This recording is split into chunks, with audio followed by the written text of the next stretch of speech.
Auditeur de Radio Matania, j'introduis une prédication du pasteur Claude Missidibasi, prédication qui a pour titre « Jésus a souffert sous Ponce Pilate » et pour thèse de référence, le prophète Ésaïe, les chapitres 52 et 53.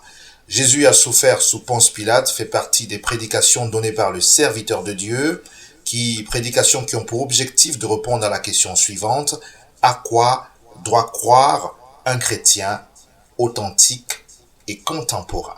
Ce sont des prédications qui s'appuient sur le symbole des apôtres, le credo: je crois en Dieu le Père, créateur du ciel et de la terre. Je crois en Jésus-Christ, son Fils unique, notre Seigneur, qui a été conçu du Saint-Esprit, qui est né de la Vierge Marie et qui a souffert sous Ponce Pilate. Que le Seigneur vous bénisse à l'écoute de cette prédication qui déjà est disponible dans sa version écrite sur notre site www.eglisematania.com.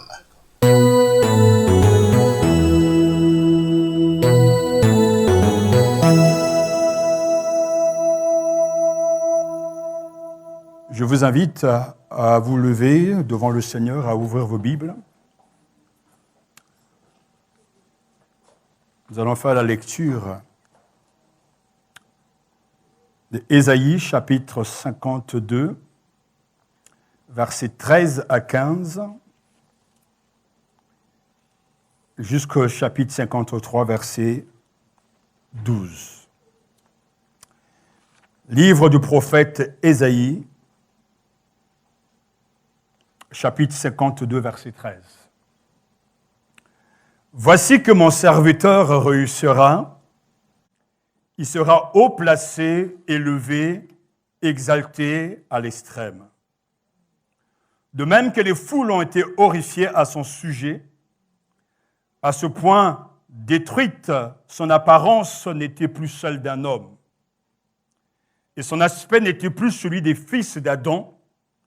De même, à son sujet, des foules de nations vont être émerveillées, des rois vont rester bouche close, car ils voient ce qui ne leur avait pas été raconté, et ils observent ce qu'ils n'avaient pas entendu dire. Qui donc a cru à ce que nous avons entendu dire? Le bras du Seigneur en faveur de qui a-t-il été dévoilé? Devant lui, celui-là végétait comme un rejeton, comme une racine sortant d'une terre aride.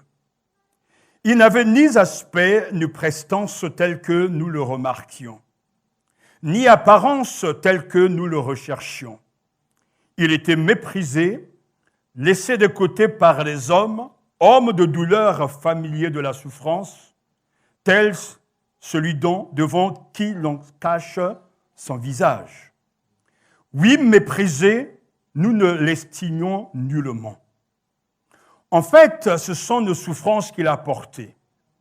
Ce sont nos douleurs qu'il a supportées. Et nous l'estimions touché, frappé par Dieu et humilié.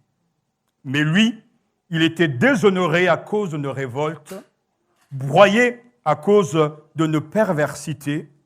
La sanction, gage de paix pour nous, était sur lui. Et dans ses plaies se trouve notre guérison.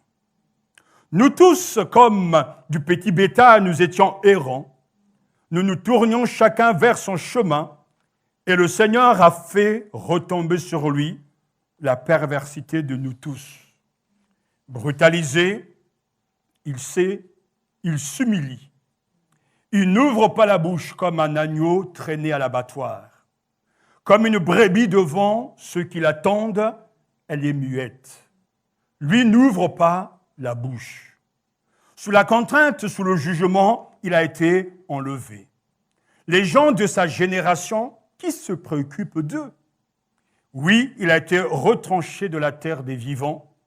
À cause de la révolte de son peuple, le coup est sur lui. On a mis chez les méchants son sépulcre, chez les riches son tombeau, bien qu'il n'ait pas commis de violence et qu'il n'y eut pas de fraude dans sa bouche. Le Seigneur a voulu le broyer par la souffrance, si tu fais de sa vie un sacrifice de réparation, il verra une descendance, il prolongera ses jours et la volonté du Seigneur aboutira. Ayant payé de sa personne, il verra une descendance, il sera comblé de jours. Sitôt connu, juste, il dispensera la justice. Lui, mon serviteur, au profit des foules, du fait que lui-même supporte leur perversité. Dès lors, je lui taillerai sa part dans les foules, et c'est avec des myriades qu'il constituera sa part de butin. Puisqu'il s'est dépouillé lui-même jusqu'à la mort, et qu'avec les pécheurs, il s'est laissé recenser, puisqu'il a porté, lui, les fautes des foules, et que pour les pécheurs, il vient s'interposer. Amen. Amen. Que Dieu bénisse sa parole. Asseyez-vous.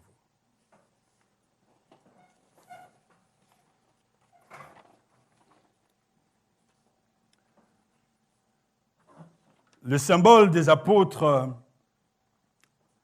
nous dit bien sûr « Je crois en Dieu le Père Tout-Puissant, Créateur du ciel et de la terre. Je crois en Jésus-Christ, son Fils unique, notre Seigneur, qui a été conçu du Saint-Esprit et qui est né de la Vierge Marie. Il a souffert sous Ponce Pilate, il a été crucifié, il est mort. Il a été enseveli, il est descendu aux enfers, et le troisième jour, il est ressuscité des morts, il est monté au ciel. Ce matin, c'est cet article qui est le sujet de notre méditation. Le Christ a souffert sous Ponce Pilate, il a été crucifié, il est mort. Il a été enseveli, il est descendu aux enfers. Comme vous le savez maintenant que le symbole des apôtres est un résumé des vérités, un résumé adéquat, un abrégé des vérités et des doctrines chrétiennes. Ce sont les convictions que nous devons partager pour professer être un vrai chrétien. Avec ces mots, je crois, j'accepte et je suis sauvé. Le Christ est le Fils unique, notre Seigneur, qui a été conçu du Saint-Esprit, né de la Vierge Marie et qui a souffert sous Ponce Pilate. C'est quelque chose de très important de réfléchir sur les souffrances de Christ. Car notre salut a nécessité la mort du juste. De l'humiliation, de ses souffrances, jusqu'à la mort sur la croix, Dieu en a fait une réussite, une victoire. Car le Christ, mort et ressuscité, et exalté, est devenu le Rédempteur du monde. Ce texte qu'on appelle le 4e poème commence avec une proclamation de Dieu de la victoire de vrais serviteurs. Mais il se poursuit avec les larmes.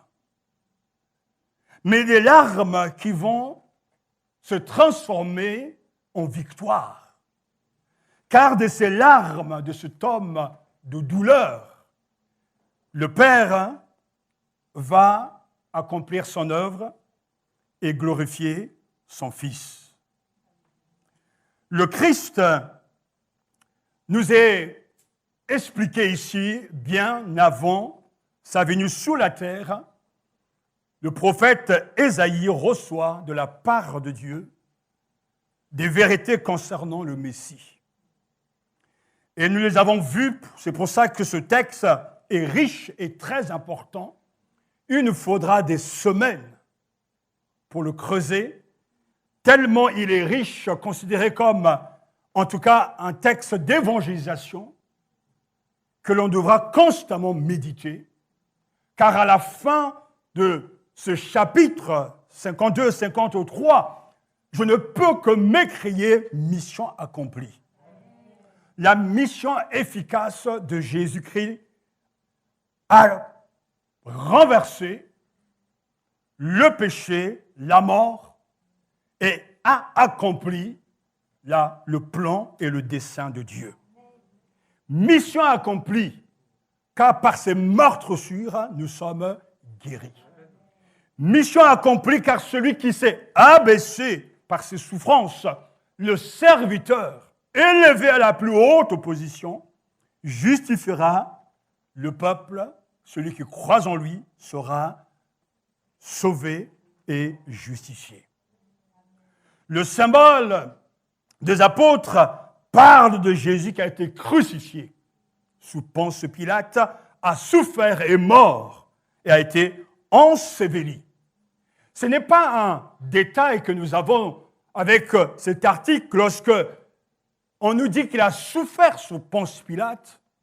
Cela nous montre très clairement que le Jésus historique a bien existé. Qu'il a souffert sous Ponce Pilate, ce préfet romain, qui a été donc celui qui a autorisé la crucifixion et la mort de Jésus, même si il avait lavé ses mains, parce qu'il ne voyait pas en lui de crime. Et dans ce magnifique poème, il y a plusieurs voix qui nous annoncent et qui nous parlent et qui nous donnent le portrait magnifique de la personne et de l'œuvre de Jésus-Christ. Il y a d'abord le Seigneur lui-même qui fait entendre sa voix. Chapitre 52, versets 13 à 15, « Mon serviteur réussira ». Selon une traduction, « Mon serviteur réussira ». Mais le texte hébreu ouvre avec ce petit mot, « Voici mon serviteur ». En fait, ce mot « voici », dans la traduction selon la Tobe, attire toute notre attention et nous donne de nous concentrer sur la personne de Jésus, le serviteur souffrant. Voici mon serviteur réussira.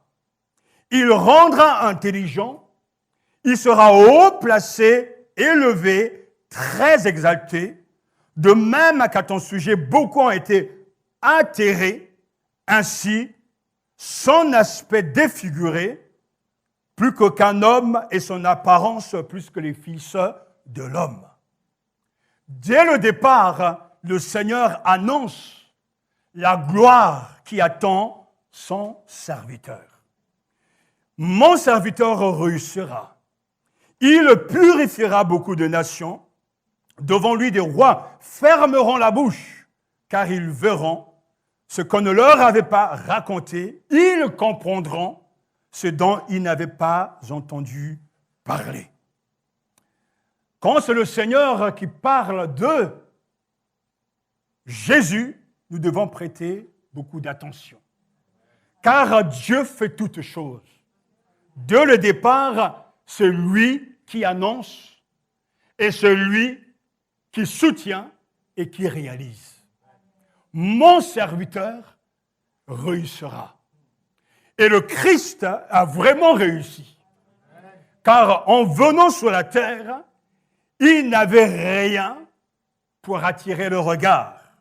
Mais pourtant, l'homme Jésus et Dieu et réussit sa mission terrestre en faisant ce pourquoi le Père l'a donné au monde, c'est-à-dire mourir sous la croix pour que nous soyons sauvés. Ainsi, Dieu n'est pas le Dieu de l'échec. Mon serviteur réussira. Et Jésus a dû mémoriser ces paroles face aux souffrances, face à la douleur, il savait qu'il était en train de réussir. Et que ce qu'il faisait, en accomplissant l'œuvre, la volonté de son Père, était pour la connaissance, la compréhension de plusieurs, pour qu'ils réalisent le salut en Jésus-Christ. Voici l'homme de douleur. Après que Dieu fait entendre sa voix, il y a la réaction de la foule, le peuple et les nations qui ont persécuté ce serviteur, s'étonnent et confessent leurs péchés. Chapitre 53, versets 1 à 6. Suivant ce texte, et ce qui est intéressant, c'est le fait de souligner le mot « nous ». Qui a cru à ce que nous avons entendu? Le bras du Seigneur en faveur de qui a-t-il été dévoilé? Verset 3, il était méprisé, laissé de côté par les hommes, homme de douleur, familier de la souffrance, tel celui devant qui l'on cache son visage. Oui, méprisé, nous ne l'estimons nullement. En fait, ce sont nos souffrances, plus loin, nos douleurs, nos révoltes, nos perversités, et la sanction gage de paix pour nous était sur lui, et c'est par ses meurtrissures que nous sommes guéris. Ainsi, le peuple réalise ce serviteur et réfléchit par rapport à ce serviteur, et le peuple est étonné au point qu'il pose la question, mais qui a cru à notre message? À qui le bras de l'Éternel s'est-il révélé? Et il nous donne un portrait, une description de la personne même de Jésus-Christ, le serviteur souffrant. Il a été méprisé, repoussé des hommes, habitué à la souffrance, expert en maladie, familier avec la souffrance, connu de la maladie. C'est pour nous que le Christ se fait pécher. Lorsqu'on entend parler de Jésus, le serviteur souffrant, la foule fait son examen de conscience. Et ce matin, c'est pour nous la même chose. Nous devons faire notre examen de conscience. C'est nous qui l'avons compté pour rien. Considéré comme un lépreux dont se détourne. Nous pensions que c'était Dieu qui le châtiait. Or, c'est à cause de nos péchés qu'il a été broyé. Le châtiment qui devait tomber sur nous est tombé sur lui. Le Fils de l'homme n'est pas venu pour être servi, mais pour servir et donner sa vie en rançon pour la multitude. Matthieu chapitre 20, verset 28, oui, le Fils de l'homme n'est pas venu pour être servi, mais pour servir et donner sa vie en rançon pour la multitude. Oui, je crois qu'il a souffert sous Ponce Pilate. Pendant la dernière semaine de sa souffrance, Jésus ne possédait aucun trait royal. Il n'avait ni beauté, ni éclat. Il était méprisé et abandonné. N'ayant le respect de personne et étant dédaigné, même par son propre peuple. Mais auparavant, le Seigneur dit lui-même, mon serviteur réussira. Même le fait qu'il est allé vers les siens et les siens ne l'ont pas reçu n'a jamais été un échec de la part de Dieu ni de la part de Jésus-Christ. Ça a été toujours une réussite. On peut vraiment dire que Christ était familier avec la souffrance. Pourtant, ce sont nos souffrances ou nos maladies qu'il portait. C'est de nos douleurs qu'il s'est chargé et nous l'avons considéré comme puni, frappé par Dieu et humilié. C'est une réalité que l'on voit au quotidien.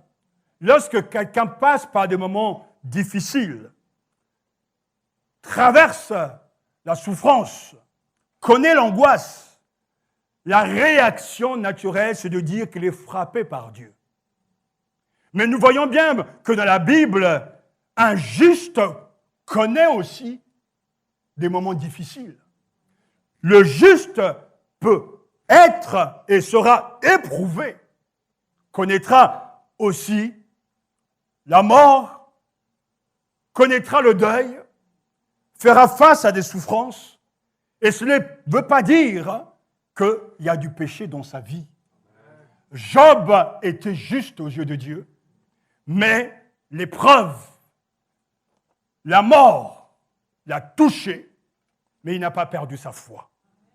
Le Christ, alléluia, n'avait pas en lui de péché, mais nous l'avons considéré comme puni, frappé par Dieu et humilié.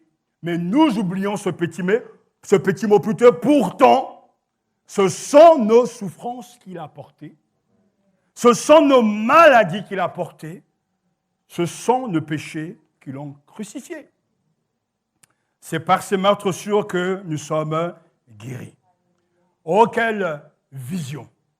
Mais lui était blessé à cause de nos transgressions, brisé à cause de nos fautes. La punition qui nous donne la paix est tombée sur lui. Et c'est par ces blessures que nous sommes guéris. Nous étions tous comme des brebis, égarés. Chacun suivait sa propre voie. Mais ça, ce n'est pas seulement hier. Aujourd'hui encore, des gens suivent leur propre voie. Et pendant qu'ils suivent leur propre voie, bien en amont, Dieu a fait retomber nos fautes sur lui. Et c'est pour ça qu'en lui, nous avons la guérison et le pardon. Il prend sur lui les souffrances des hommes pour y mettre un terme. Il s'occupe de chaque aspect de nos besoins, nos maladies et nos souffrances qui nous attaquent, nos péchés et nos fautes qui nous éloignent de Dieu.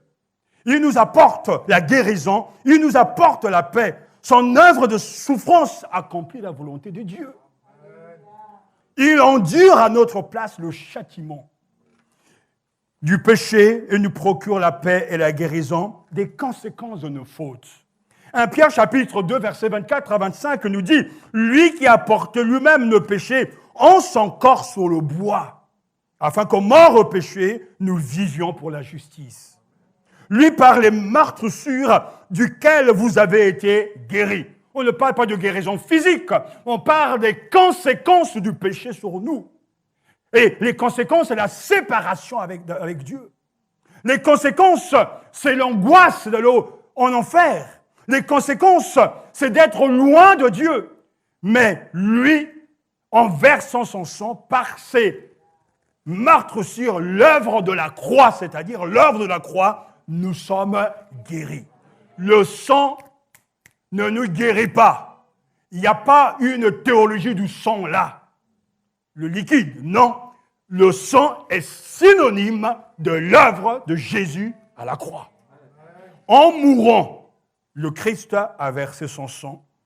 Et les conséquences, c'est qu'aujourd'hui, le pardon de Dieu est accordé à tous ceux qui croient.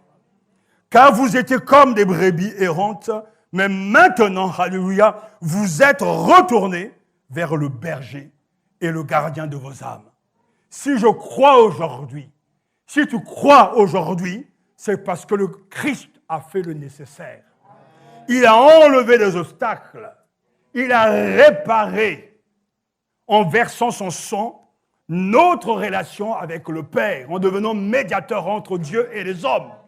Il nous réconcilie avec lui. Et l'une des conséquences, c'est que, comme des brebis errantes, mais maintenant, vous êtes retournés vers le berger et le gardien de vos âmes. Oui, il a souffert sous Ponce Pilate. Il est mort, il a été enseveli, mais le troisième jour, il est ressuscité de mort. Le verset 4 nous dit « Or, ce sont nos souffrances qu'il portait et nos douleurs dont il était chargé, et nous le considérions comme puni, frappé par Dieu et humilié. » Nous devons cesser de pointer du doigt ceux qui passent par des moments difficiles, car l'épreuve révèle la foi. Et le Christ lui-même, homme sans péché, nous montre que tout est tombé sur lui. Et Matthieu chapitre 8, verset 17 nous dit afin que s'accomplisse l'oracle d'Ésaïe le prophète, il a pris nos infirmités et se chargé de nos maladies. Alléluia. Les actes que Jésus pose, lui l'innocent, et ces actes sont pour nous. Les récits de souffrance et de la mort de Jésus confirment sa nature réellement humaine. Il a réellement souffert sous Ponce Pilate.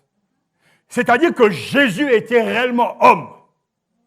Et il a souffert, et nous savons que la passion enchaîne l'angoisse de Gethsémani. À Gethsémani, Jésus prie que cette coupe passe loin de moi. Matthieu chapitre 26, verset 39. Ensuite, il sera arrêté. Il va comparaître devant les autorités juives.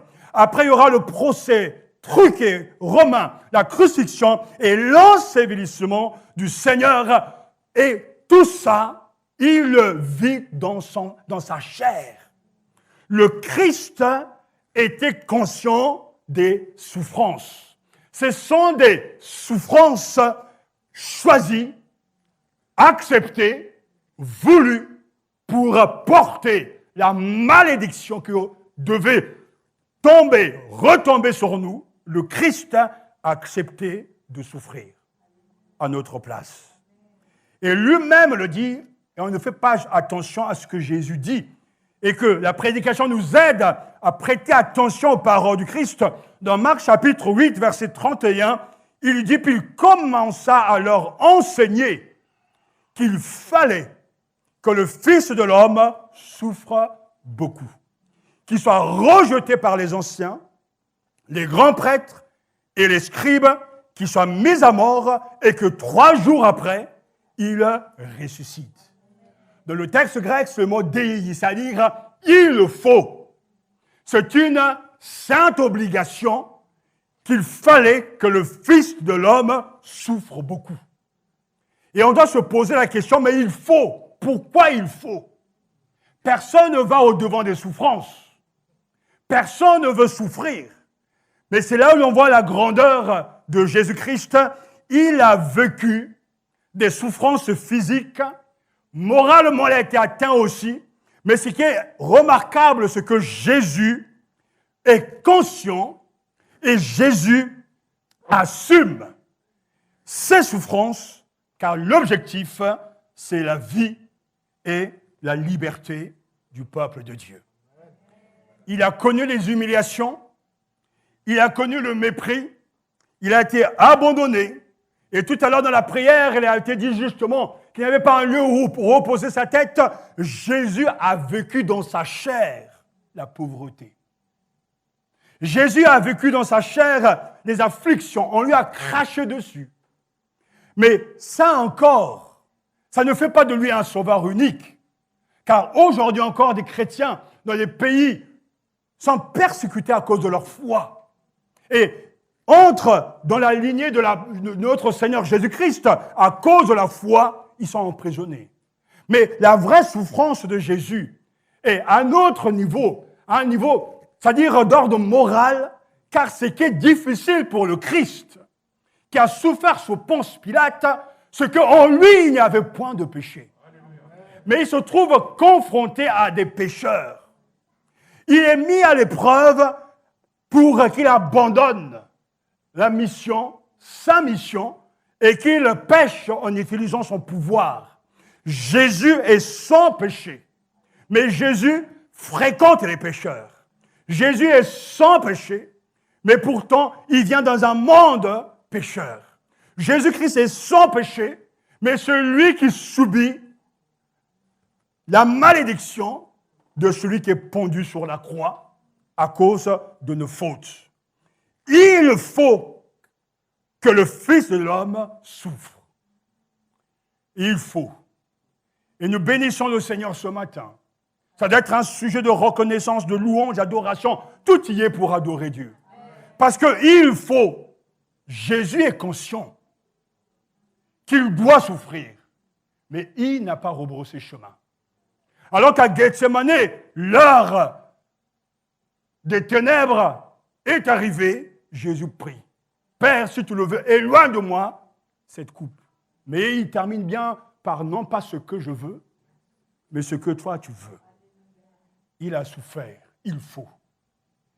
Et c'est parce que il a souffert, comme le dira Hébreux chapitre 5, versets 7 à 10, qu'il peut nous comprendre, qu'il peut nous aider. C'est lui qui, au jour de sa chair, ayant présenté avec une violente clameur et des larmes, vous entendez ça? Jésus crie et il verse des larmes, des implorations et des supplications à celui qui pouvait le sauver de la mort. Oh, c'est un texte fort. Et étant exaucé en raison de sa piété. C'est fort dans le sens que Jésus est entendu par le Père. Mais le Père valide la mort sur la croix. Parce que c'est une nécessité. Et Hébreux chapitre 5, verset 8 nous dit encore, « Tout fils qu'il était a pris de ce qu'il souffrit l'obéissance. Après avoir été rendu parfait, il est devenu, pour tous ceux qui lui obéissent, principe de salut éternel, puisqu'il est salué par Dieu du titre de grand prêtre, selon l'ordre de Melchizedek. » Vous voyez, le chemin est clair. Il a quitté son trône. Il est devenu un être humain. Et dans ce que nous avons du mal à comprendre, le mystère de la souffrance, le Fils de l'homme, Jésus, a accepté la souffrance. Il les a assumées. Et bien qu'étant Fils de Dieu, il a appris l'obéissance. C'est-à-dire, Jésus, en passant par la souffrance, a appris à obéir. Et ceci malgré le fait qu'il était le Fils de Dieu. C'est pour ça qu'il y a une théologie, justement, de l'imitation. Le Christ a souffert pour nous. Nous devons aussi apprendre à porter nos croix et à souffrir pour sa gloire. Nous ne pouvons pas dire que le salut, il est gratuit. Oui, je suis sauvé par sa grâce et que tout va bien. Mais le salut, notre salut a un prix. C'est là où, déjà sur la terre et ensuite au ciel, vous verrez toujours les louangeurs, les adorateurs, qui apportent au Seigneur une louange vivante, une adoration fournie. Parce que les éléments, les ingrédients de la louange et de l'adoration sont là. Le Christ a souffert pour moi. Il est mort à ma place.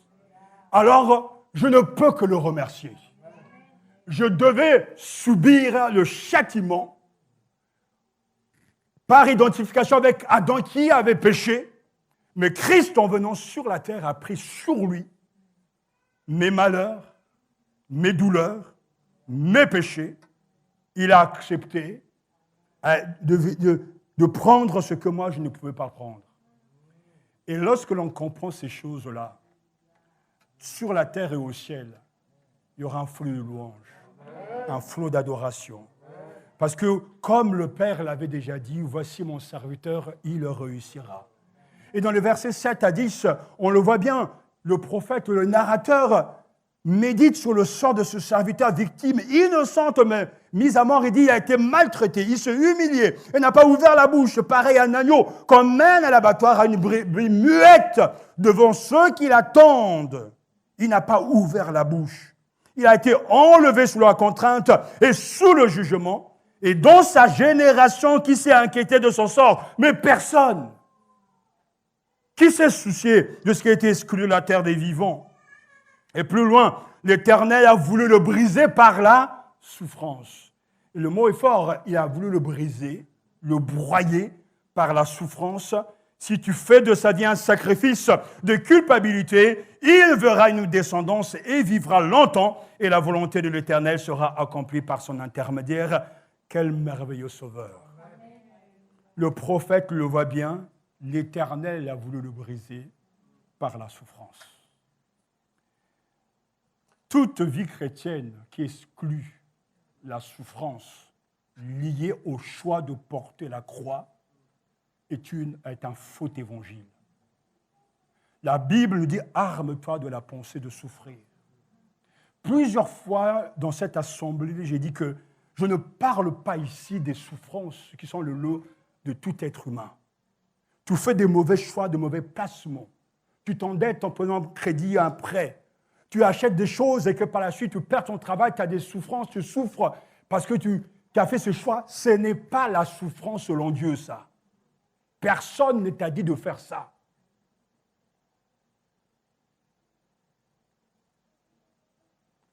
La souffrance selon Dieu, c'est une souffrance qui est liée à l'obéissance de l'appel de Dieu.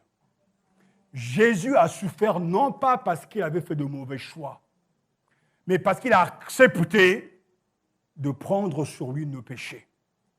La souffrance du serviteur, c'est de pouvoir s'engager à servir Dieu et de rencontrer des problèmes tout le long. Et ces souffrances-là font partie du ministère. Le rejet de l'Évangile. On ouvre une salle de prière, on ouvre une salle de culte, les gens au début sont là pour dire Amen, Alléluia, on est là. Mais 2 mois après, 1 mois après, 1 an après, ils s'en vont. Tu te retrouves seul à gérer les choses, ou avec quelques membres. C'est une souffrance qui est liée au ministère. Ce n'est pas un choix d'aller dans ce sens. Je suivais un reportage d'un frère qui est passé par là, qui a ouvert une église à Paris, mais ils doivent débourser tous les mois 15 000 € rien que pour le loyer. Alors, il faut vraiment avoir des frères sûrs, stables, pour faire en sorte que dans ces moments difficiles, lorsqu'on implante une église, il y ait vraiment des colonnes dans l'église.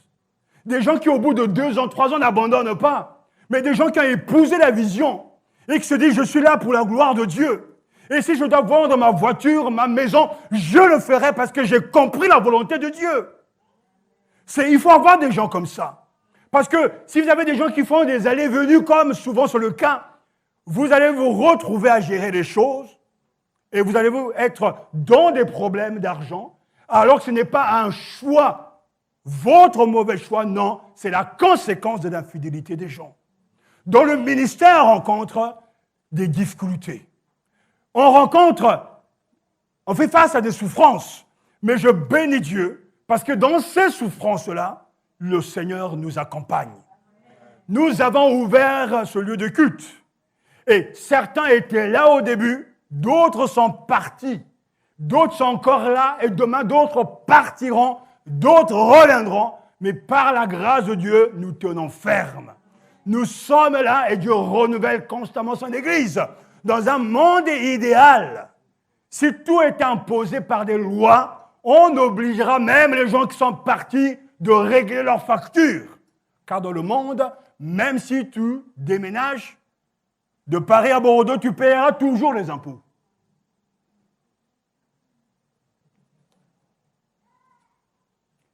Je ne veux pas que vous soyez encouragés et que vous puissiez vous embaumer de l'Évangile pour vous consoler de vos mauvais choix. Il faut regarder les souffrances auxquelles nous sommes confrontés. Est-ce parce que tu as accepté Jésus et que tu témoignes de Jésus là où tu travailles que tes collègues ne t'aiment pas? Dans ce cas, c'est une bonne souffrance. Si aujourd'hui tu passes par des problèmes financiers et que tu as donné au Seigneur 10 000 offrandes, que tu as posé des actes de foi, c'est une bonne souffrance. Ne mettons pas Dieu là où il n'est pas. Ne nous consolons pas d'un évangile qui n'est pas le vrai évangile. Jésus a porté nos souffrances. Non pas parce qu'il était pécheur, mais parce qu'il était juste. Et que ce sont des souffrances voulues. Et comme je le dis souvent, si on faisait passer ici un scanner spirituel et que chacun devait énumérer ses souffrances, et ça ne veut pas dire qu'on ne compatisse pas. Oui. On ne compatit pas. Ça ne veut pas dire ça. Mais les gens viennent, oh pasteur, priez pour moi. Ça ne va pas dans ma maison, ça ne va pas dans ma vie. Je souffre, mais les gens oublient de dire que ces souffrances sont liées à de mauvais choix, à des décisions qui ne sont pas selon Dieu. Et un jour, quelqu'un vient me voir et dit, pasteur, priez pour moi, j'ai un problème d'argent. La première question que je vais poser, est-ce que tu as été fidèle au Seigneur avec tes dîmes et tes offrandes? Non, mais je n'ai pas prié pour toi. Parce que quand vous priez pour une telle personne, vous lui donnez un calmant spirituel qui ne correspond pas à la vérité biblique.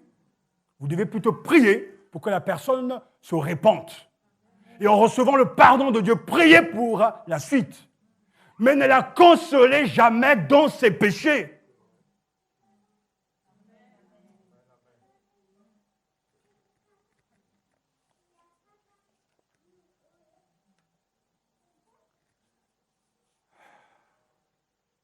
Si vous souffrez parce que vous êtes vrai dans l'Église et que les frères et sœurs vous persécutent parce que vous élevez la voix pour louer Dieu, parce que vous êtes différents et que vous le faites pour la gloire de Dieu, c'est une bonne souffrance. Mais il ne faut pas souffrir parce qu'on est un menteur. Il ne faut pas souffrir parce que vous êtes un voleur, on vous a attrapé. Il ne faut pas souffrir parce que tu as fait de fausses déclarations aux allocations. Tu touches de l'argent qui n'est pas à toi.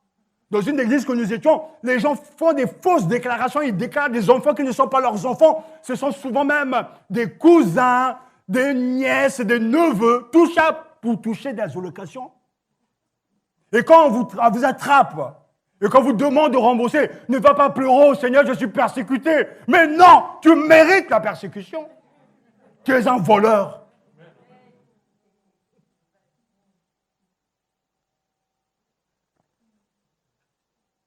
Mais lorsque tu as tout fait selon les règles, et que là, tout d'un coup, peut-être, il y a une oubli d'un trésorier, d'un comptable, que tu trouves emporté et tout remonté par l'administration, parce que des fois, il ne s'arrête pas. Là, tu peux prier, Seigneur, aide-moi. Tu sais que j'ai tout fait.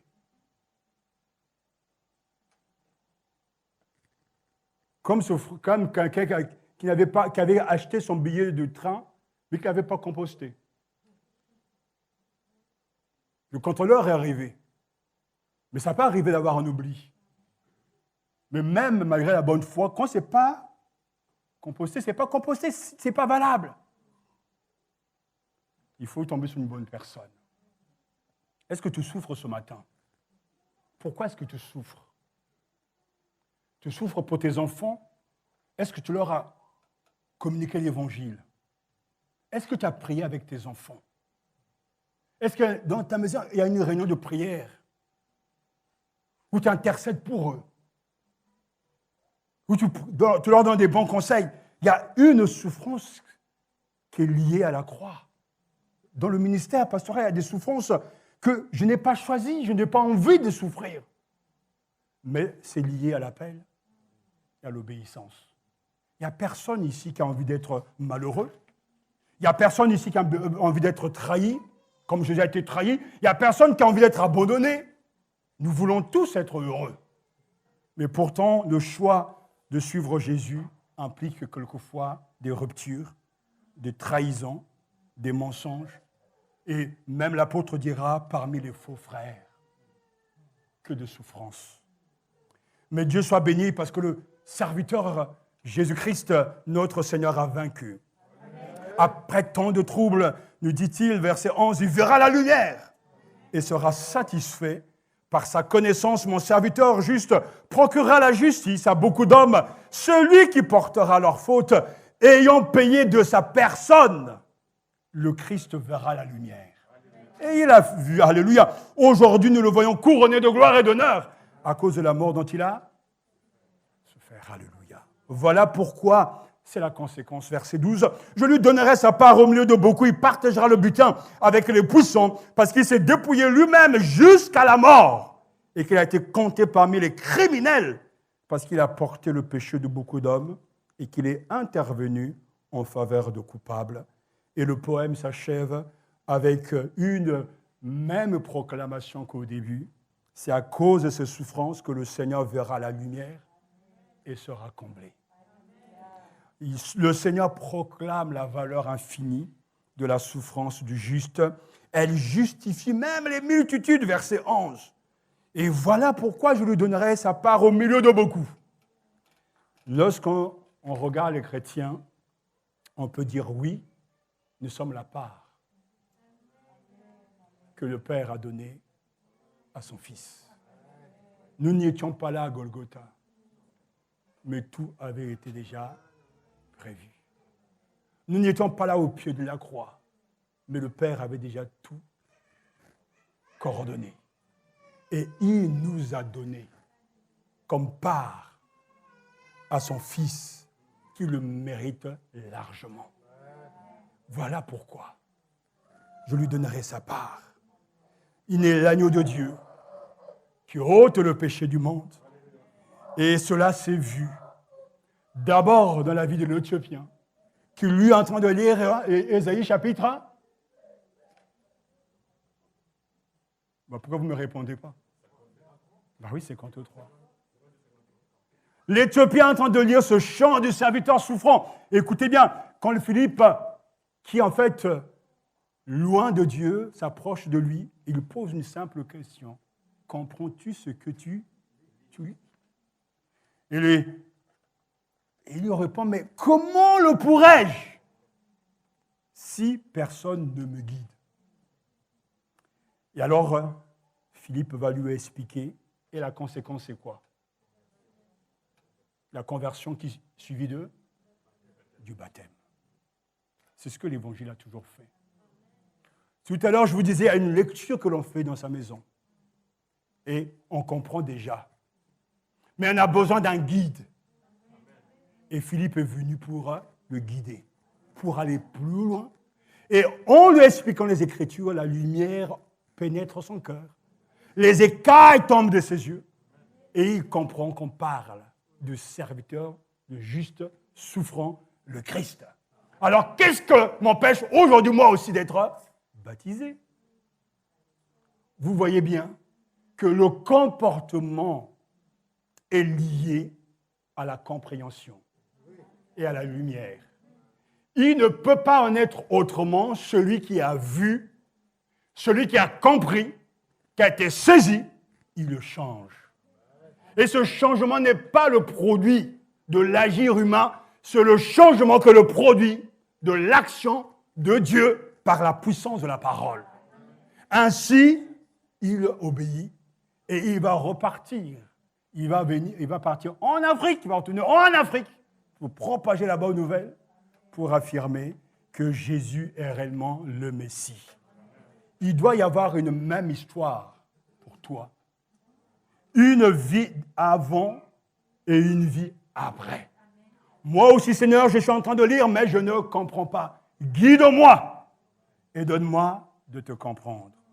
Et on voit ici, frères et sœurs, le tableau magnifique est dressé concernant ce serviteur humilié, exalté, habitué à la souffrance, connu de la souffrance.